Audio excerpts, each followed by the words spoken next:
Situation préoccupante au Mali, de quoi interpeller les chefs d'État de la CEDEAO. Un sommet extraordinaire s'est tenu ce jour par visioconférence. Plusieurs solutions sont préconisées pour une sortie de crise. Vous aurez les conclusions en ouverture d'édition. 125 000 candidats, 257 centres de composition, plus de 43 000 personnes impliquées. Les chiffres du baccalauréat 2020 sont dévoilés. Début des épreuves ce 3 août. Le point de l'organisation, c'est dans un instant.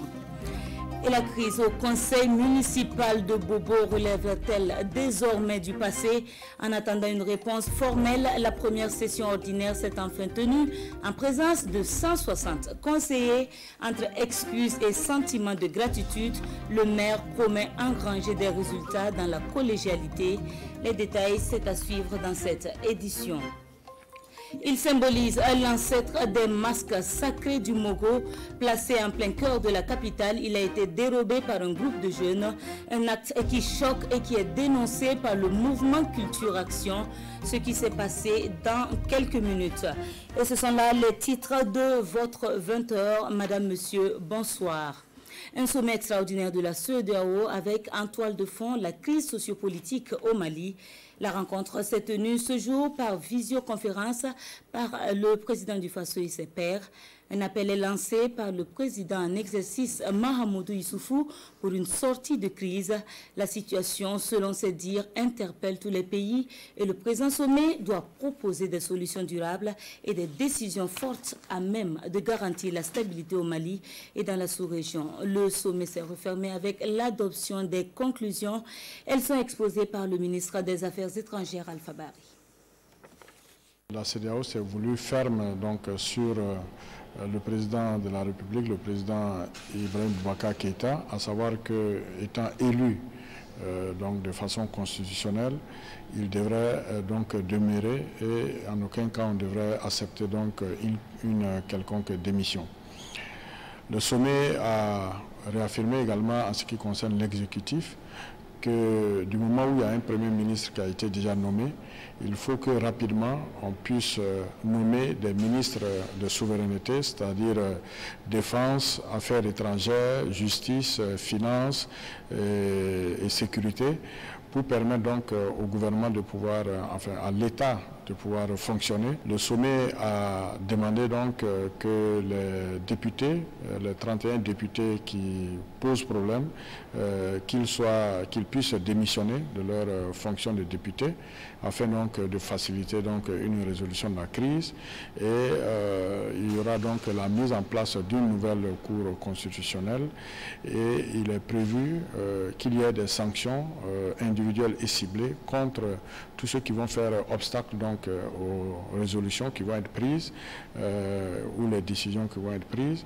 Et ces résolutions de la CEDEAO demande à l'Union africaine et aux Nations unies de les endosser, à savoir donc par le Conseil de paix et de sécurité de l'Union africaine et le Conseil de sécurité des Nations unies. Venons à la tournée entamée par le Premier ministre dans la boucle du Mouhoun. Les échanges avec les forces vives de la province des Balais marquent la dernière étape du périple. L'insécurité, les questions foncières, les prochaines élections et la maladie à coronavirus ont été les sujets dominants. L'essentiel de ce qui a été dit avec Bernard Koumbelem et Olopoda.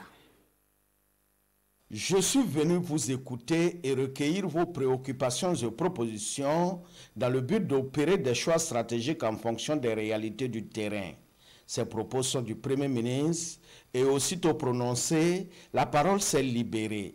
Les populations des Balais ont égrené un chapelet de doléances en lien avec les maux qui entravent le processus de développement de leur province. L'orpaillage aujourd'hui, non seulement il y a le problème de destruction de la forêt, il y a le problème de pollution des eaux, il y a le problème, j'allais dire même, lié à toutes sortes de dépravations des mers. Moi, je suis confiant que tous unis, on peut vaincre, en tout cas, soit le terrorisme et tout ce qui, en tout cas, mine notre développement.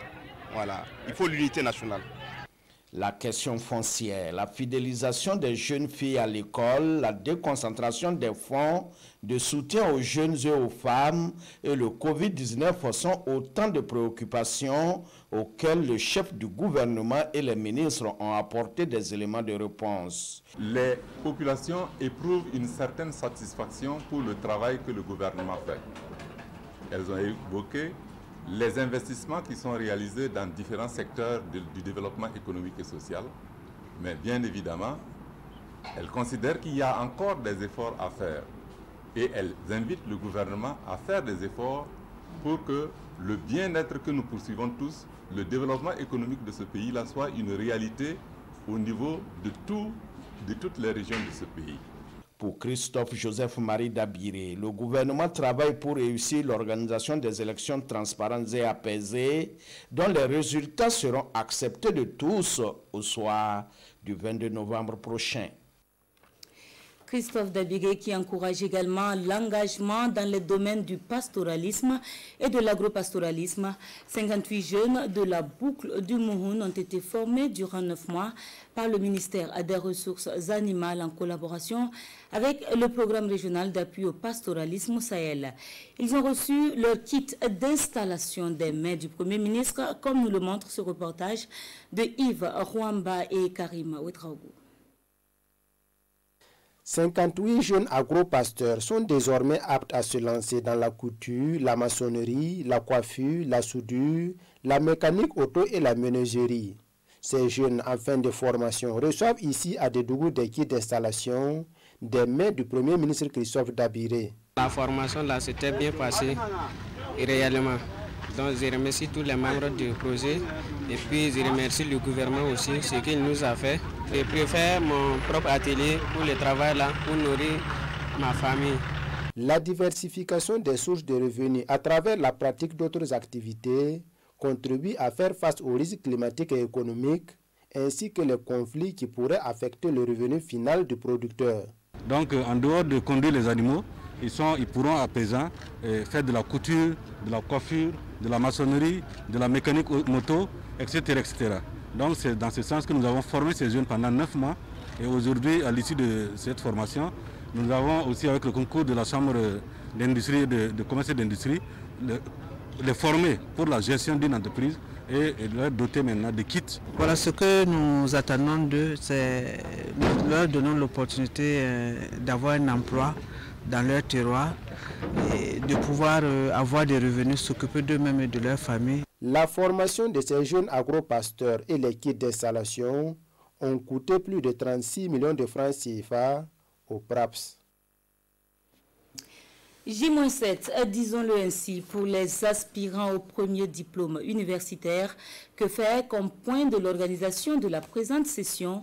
125 000 candidats sont attendus et plus de 40 000 personnes sont impliquées. Pour en parler, la présidence de l'université Joseph Kizerbo a rencontré la presse ce matin. Pour sûr, 2020 se présente comme une année particulière pour l'office du baccalauréat. Le point de la conférence avec Moussa Ouedraogo et Draman Dadian. C'est en pleine saison pluvieuse que se tiendra la session normale de l'examen du baccalauréat 2020, prévue dès lundi 3 août, et ce jusqu'au 21 août. 125 805 candidats sont attendus dans 77 villes du pays où sont logés les 257 centres de composition avec au total 471 jurys. Des chiffres en hausse par rapport à 2019. 43 020 personnes travaillent cette année à réussir le pari de l'organisation. Cette année, compte tenu de deux aspects, Covid-19 et la saison des pluies, nous avons mis en place ce WhatsApp qui regroupe les présidents d'université et les présidents du jury, pour que 15 minutes, 20 minutes avant l'ouverture d'une enveloppe, même 30 minutes, qu'on puisse donner la température réelle de la situation. Malgré la situation sécuritaire fragile et la pandémie du Covid-19, les dispositions sont prises, foi de ces acteurs, pour permettre aux candidats de composer dans la sérénité. Donc pas question d'un diplôme au rabais. Au niveau donc des sujets, c'est vrai, il y a eu un moment donné où la maladie a stoppé l'avancée dans les programmes, mais il y a eu une reprise. Et cette reprise a consisté à terminer tous les programmes. À notre niveau, on ne nous a jamais dit qu'il y a des programmes non terminés. Donc, ce qui fait que les sujets que nous allons proposer seront donc en adéquation avec les programmes d'enseignement. Le gouvernement joue sa partition pour la bonne tenue du bac 2020, selon le président de l'université Joseph Kizerbo. Plus de 5 milliards de francs CFA mobilisés pour la cause. Appelez-moi Alliance panafricaine pour la refondation. Il s'agit là d'un nouveau parti politique. Il n'est affilié ni à l'opposition ni à la majorité. Son fondateur, le Dima de Boussouma, le Sigri Naba, 3 mois d'existence et les activités sont lancées officiellement ce 26 juillet. Cela s'est passé à Bogandé dans la Nyanya, comme nous le disent Aruna Kaboré et Ibrahim Assanou.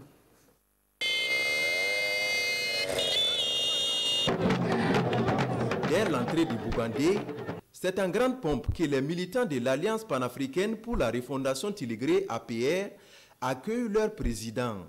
L'APR n'a que 3 mois d'existence, mais ce parti ne compte pas faire de la figuration dans l'arène politique. Notre parti a été créé avec pour objectif d'apporter un grand changement véritable et concret dans ce pays. Nous l'avons démontré ici à travers la forte mobilisation de la Nyanya. Nous avons des structures partout dans ce pays et nous sommes prêts à aller aux élections pour une victoire éclatante. À ce lancement officiel des activités de l'APR, l'on peut noter la présence effective du Dima de Boussouma, le Sigri Naba, fondateur du parti.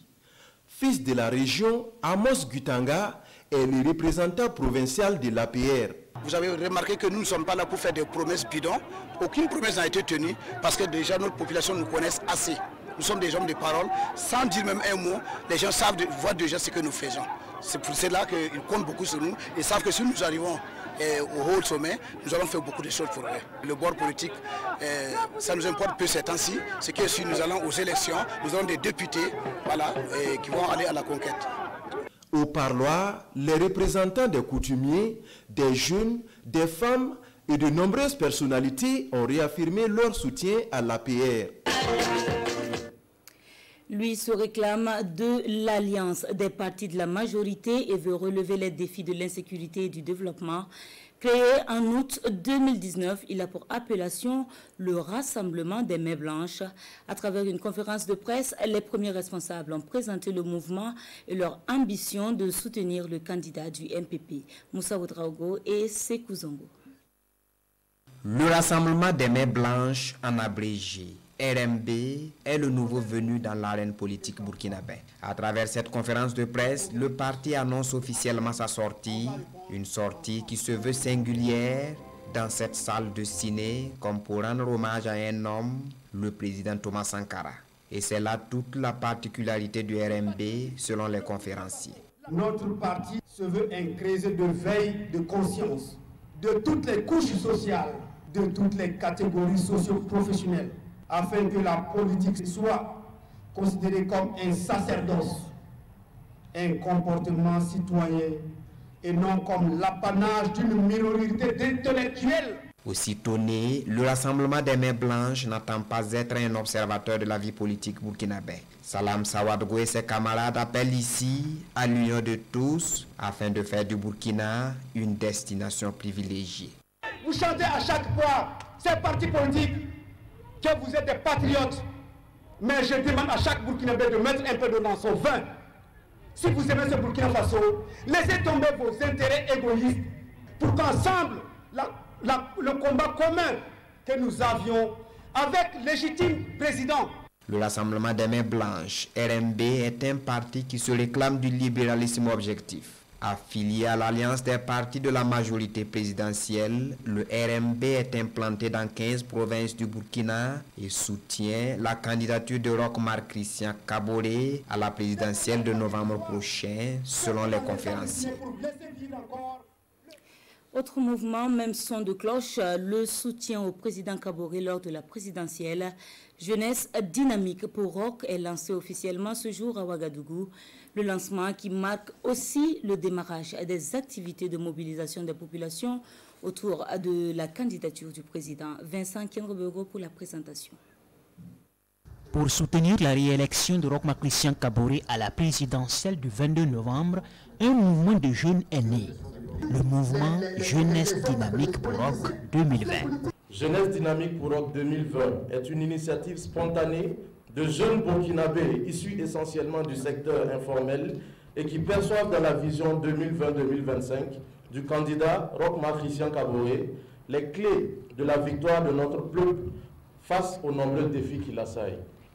Représentés au sein du mouvement, aussi bien à titre individuel qu'associatif, les jeunes et les femmes battantes du Burkina Faso sont tous engagés pour une victoire éclatante du candidat Roch Marc Christian Kaboré lors de la présidentielle du 22 novembre 2020. Roch Marc Christian Kaboré est la solution pour le pouvoir transitionnel de la génération en 2025. Excellent Monsieur le Président du Faso, Roch Marc Christian Kaboré, est notre espoir pour un Koukao en 2020, pour éventuellement transcender le pouvoir à la nouvelle génération. Pour ce mouvement, le bilan du mandat du président du Faso qui s'écoule est satisfaisant au regard des multiples actions dans différents secteurs. Passé cette déclaration de naissance, le mouvement JDR annonce des actions les jours à venir, parmi lesquelles une collecte de fonds pour manifester leur soutien au président candidat. 160 conseillers présents contre 44 absents. C'est avec ce quorum que s'est enfin tenue la première session du conseil municipal de Bobo. La crise pourrait être conjuguée au passé si l'on s'en tient à la reconnaissance du maire pour les médiations pour une sortie de crise. Mouraï Massanou présente aussi ses excuses aux populations et partenaires. Il promet du reste à travailler de commun accord avec ses conseillers pour un développement de la commune. Mané Kahien et Karim Sissi. La première session ordinaire du conseil municipal de Bobo-Dioulasso s'ouvre après l'épisode raté du 16 juillet dernier. Sur les 204 conseillers que compte le conseil municipal, seulement 44 sont absents. Pour le maire, l'ouverture de cette session est synonyme de la fin de la crise qu'a connue le conseil. Je voudrais remercier tous ceux qui se sont investis d'une manière ou d'une autre pour une sortie de crise. Par la même occasion, je considère clos et oublier ces passages que je qualifierais d'incidents de parcours et prendre l'engagement que nous travaillerons à ce qu'une telle situation ne se reproduise. Pour cette première session ordinaire de l'année 2020, 31 points sont à l'ordre du jour, dont la collecte des ressources au profit du budget communal. Il est aussi prévu la réalisation des infrastructures socio-éducatives dans plusieurs arrondissements et villages rattachés de la commune. Les conseillers sont donc appelés à se pencher sur la question. Nous avions beaucoup de propositions d'aménagement, de réhabilitation des marchés dans les arrondissements. Comme je le disais, ce sont des questions aussi qui sont liées au budget. C'est pour cela que nous les avions programmées pour être examinées à cette session. Dans le viseur également du conseil municipal, la viabilisation des terrains à lotir. Les conseillers vont se prononcer sur la contribution des attributeurs de parcelles. Dans un autre registre, il est question de l'implication de la femme dans la promotion de la tolérance et la préservation de la paix. Le message est adressé aux responsables d'associations féminines au travers d'une formation. L'initiative qui vise à susciter une prise de conscience est portée par le ministère des Droits humains, Amadou Ilboudo et Maxime Azongo. La paix et la sécurité, des défis qui se posent de nos jours à notre société, des épreuves que les femmes entendent fortement y contribuer à leur solutionnement, et cela à travers le renforcement de leurs capacités. Le ministère des Droits humains et de la promotion civique, pour sa part, s'est engagé à jouer sa partition en initiant une série de formations à leur endroit. Nous constatons actuellement que l'intolérance prend de l'ampleur, la vie de l'être humain est banalisée, et ça, ce sont des menaces pour la paix. Pendant 3 jours, les participantes ont échangé autour des instruments juridiques qui fondent l'implication de la femme aux actions de recherche de la paix. Elles ont également pu partager les bonnes pratiques permettant de faciliter la participation effective de la femme dans le processus de consolidation de la paix. Notre contribution sera de sensibiliser, de former et de communiquer avec les autres associations féminines et en même temps de travailler aux côtés des leaders afin que nous puissions ensemble mener le combat. Au terme de la rencontre, un réseau d'associations féminines en matière de paix et de tolérance a été mis en place. Une structure qui sera chargée de coordonner les différentes activités. Faisons le constat sur l'avancement de la campagne agricole à travers un tour dans les champs. Pour cela, nous nous rendons dans les Cascades en compagnie du ministre de l'Agriculture. Ce 26 juillet, les travaux d'aménagement du bas-fond risicole de Kansiara et le périmètre maraîcher de Douna ont été visités. 2 réalisations qui concourent à l'atteinte de la production d'1 million de tonnes de riz par an. Maneka Hien et Kaduro Menki étaient aussi de la tournée. 18 hectares de terre aménagée sur un potentiel de 23. Le bas-fond risicole de Kansiara, dans la province de la Komoué, est l'un des sites en aménagement dans le cadre du programme présidentiel de production d'1 million de tonnes de riz paddy par an. Sur le terrain, le ministre en charge de l'agriculture est venu prendre le pouls de l'avancement des travaux d'aménagement. Ces aménagements, au-delà qu'on va produire du riz qui va rentrer dans le cadre de 1 million de tonnes de riz de l'initiative du président du Faso, il y a également la réalisation de puits maraîchers. Parce qu'il ne faut pas que, à la fin de la saison, que les personnes ne savent pas quoi faire. Autre site visité, le périmètre maraîcher autonome en eau de Douna, situé dans la province de la Léraba. Un site de 4 hectares, également au stade d'aménagement. Des aménagements qui bénéficient de l'appui financier du PAPFA, Fonds d'appui à la promotion des filières agricoles. Sur une cible de 3000 hectares de bas-fonds attendus dans le cadre du projet, nous sommes déjà à 1500 comme engagés sur le terrain, en plus de 300 hectares de périmètre maraîcher qui devraient accompagner l'initiative gouvernementale visant à faire en sorte que l'exportation et l'importation du riz soient réduites de façon substantielle parce que nous sommes à près de 400 000 tonnes de riz qui sont exportées par an, importées plutôt autant pour moi. Une politique de valorisation des surfaces aménageables avec une attention particulière pour une bonne représentativité de la gente féminine sur les lieux d'exploitation. Parlons à présent des résultats au certificat d'études primaires. Le CEP cette année a été impacté par la pandémie du coronavirus. Dans la province du Boulgou, par exemple, l'on note 605 abandons. Principale explication, la longue période de fermeture des classes. Nous faisons le constat avec Hassan Guépré et Tanga Kafandou. C'est une ambiance qui traduit toute la joie des acteurs de l'éducation à l'école Bagré, périmètre B. La joie d'avoir respecté ce qui est devenu pour eux une tradition, le 100% au certificat d'études primaires.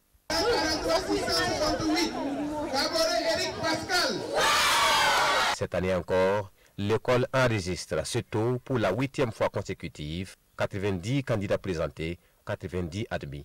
Un record.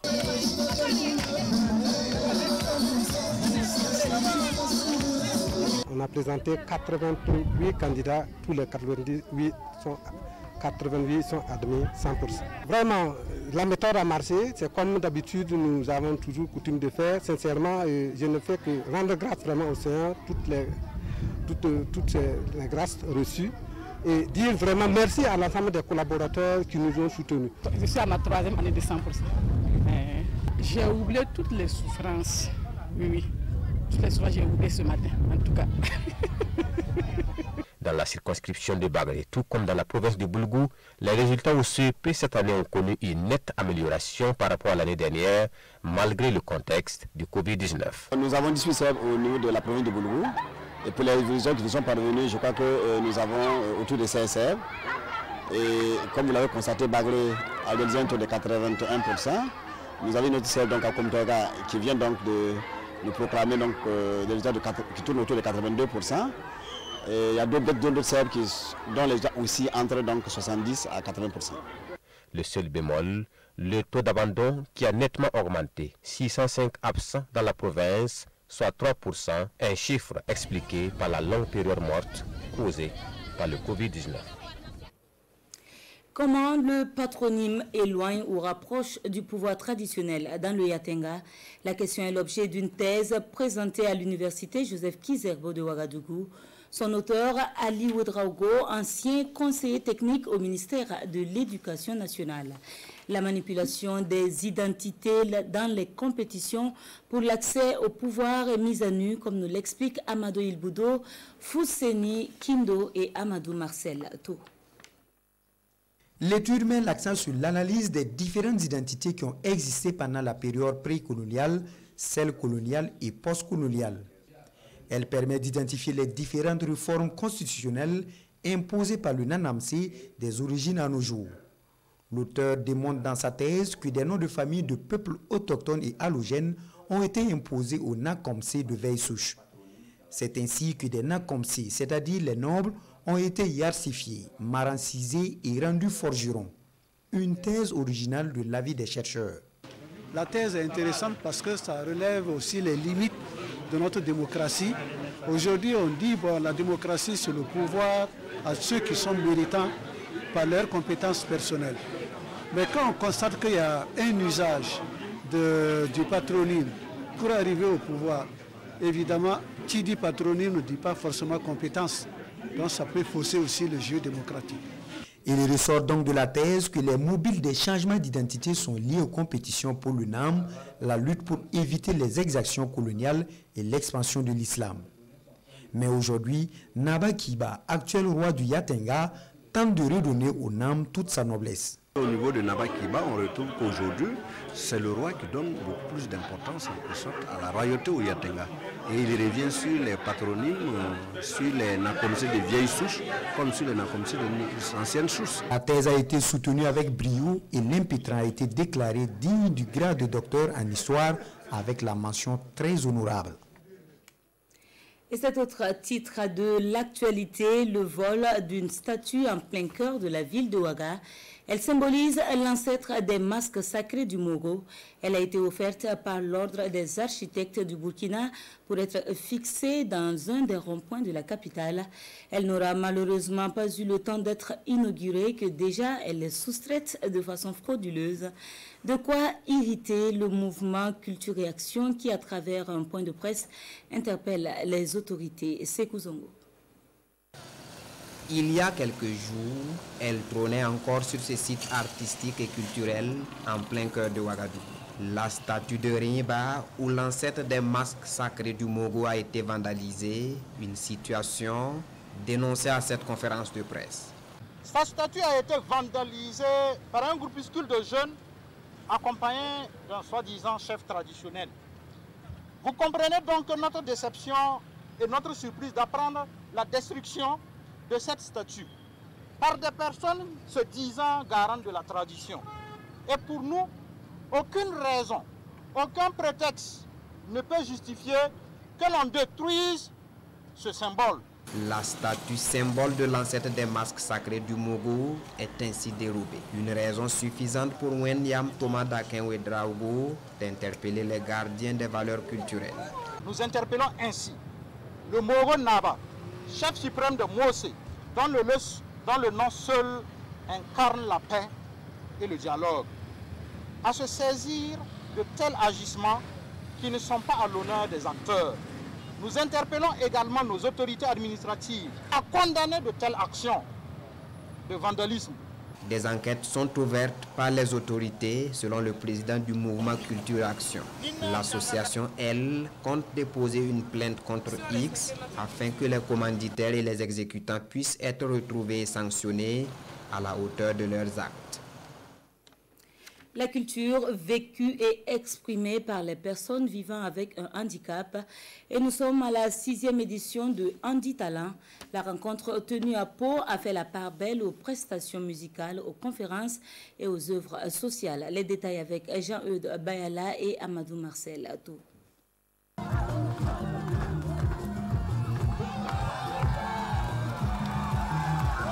Venues des 4 coins du Burkina et même de la Côte d'Ivoire, ces personnes vivant avec un handicap exposent leur talent à la place Nemaro de Pau.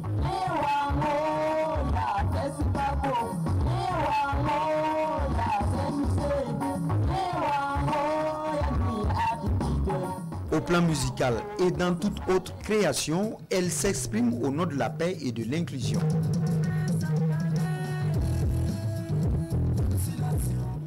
Nous savons le contexte dans lequel nous vivons et malgré tous les obstacles, malgré l'accompagnement conséquent qu'on attendait, qu'on n'a pas eu, le peu qu'on a eu de part et d'autre, ça nous a permis de faire plus grand. Je peux dire que c'est la première fois qu'on arrive à faire un si grand festival. Vous savez, la Côte d'Ivoire et le Burkina, c'est 2 pays frères. Ça va être pour nous une façon d'emprunter certaines réalités ici qu'on va exporter sûrement chez nous et nous permettre d'avancer aussi dans la lutte pour l'inclusion des personnes handicapées. Cette 6e édition de Handi Talent, c'est également son œuvre sociale hors scène. À Kampala, dans son village natal, la reine nourrit une ambition, celle d'y construire un orphelinat. Il reste beaucoup à faire. Ce n'est que la première pierre. Quand on sait que c'est des milliers de pierres qui doivent se superposer, nous n'avons pas fondé notre espérance dans le vide. Le parrain a donné 2 tonnes de ciment, c'est déjà pas mal. Quand vous voyez un peu les talents de ces artistes et puis de ces, je dirais, de ces, je ne dis pas handicapés, mais ceux qui se sentent un peu exclus de la société, je pense qu'il y a lieu vraiment d'avoir une motivation pour les soutenir jusqu'à la fin.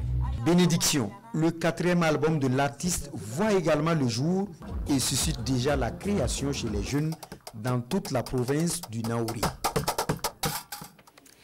Et c'est ce qui referme l'édition de ce soir. Merci à vous de nous avoir suivis. L'info revient à 23h avec Mounira Kéré. À demain, Dieu voulant.